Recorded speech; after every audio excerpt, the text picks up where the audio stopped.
In this lesson, we'll look at the Android developer's website. It's an important tool, and Google has recently made significant improvements in its content and organization. It's also very dynamic. Google is constantly adding new components. So let's take a look. This is the home page. You can get to it via the domain name developer.android.com or via the android.com website, which I'll bring up now. There's a link at the bottom of the home page to the developer's site. So clicking on that takes us to where we were. The website's divided into three major areas: design, develop, and distribute. The design area focuses on the user interface. This area is also referred to as the Android Design Guide.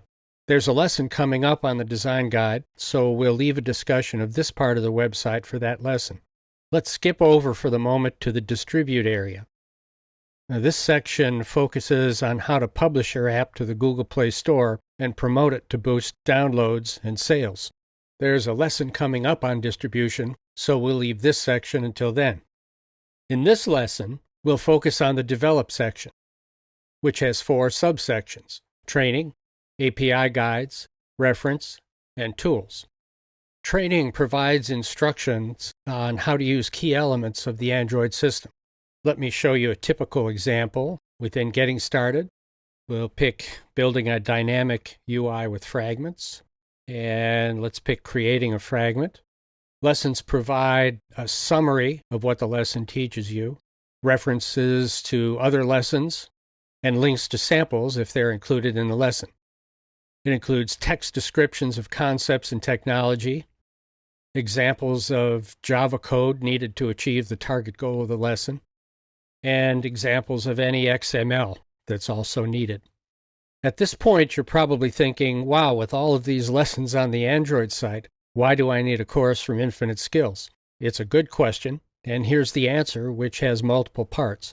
First, as you'll see after you've scanned through the Android website, the amount of information is truly overwhelming. One aspect of this course is that it will help you make sense of the Android site, including the developer site, and guide you through it. Second, this course will build on the Android site. We think the Android site is a great resource for developers, and we're not going to ignore it or try to duplicate it. We'll be referencing the Android site in our lessons. We think it's great that Google is constantly working to expand and improve the Android site. Third, we'll provide sample apps to complement those already available from the Android site. Google hasn't yet covered all the bases with examples. Fourth, different people learn using different senses. Some like to read, others like images and graphics, still others like to listen, and so on. This course uses multimedia to leverage as many of those senses as possible. Fifth, this course isn't a substitute for the Android website. Even after you've finished this course and started developing your own apps, you'll continue using the Android site constantly for reference. One of the objectives of this course is to make you as comfortable and familiar as possible with the Android website. Now let's take a look at the API guides. The API guides, or Application Programming Interface Guides, describe the functional building blocks for Android. It's these elements that the course is built around. I like the graphic Google has used here, showing various elements falling into place. When you're designing and building apps, it's these elements you'll be thinking about and using to construct your apps. Let's look at an example of an API guide description. Some of them are listed within a hierarchy. So let's click on User Interface, Input Controls, and Buttons. The document contains a summary of links to document sections within this document. Click on that, you're taken further down in the page. Key classes with links to their descriptions.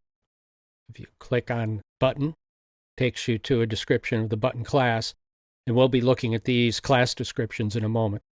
So let's go back. The API guides contain text descriptions, XML code examples, and Java code examples. Now let's look at the reference section. The reference section describes the nitty-gritty detail of Android functionality. As an example, I'll click on the Android animation package of classes, and within that, the animator class. and we'll just scan down the page to see what it includes. It includes references to subclasses, a class overview, a summary of nested classes, including interfaces, public constructors, methods, and then details about constructors and methods. These descriptions don't tell you all the details of how a function is performed, but provide extreme detail on everything you need to know to use that function. One of the properties of object-oriented programming is encapsulation, where the code using a class and its methods is shielded from concerns of how the end result is accomplished. More about this later in our lessons on the Java programming language. Notice over on the left here is this drop-down for API levels. As you click on these levels, you'll notice packages and classes dropping out. So for example, this Android animation package wasn't available in API level 6. The API levels relate to Android releases.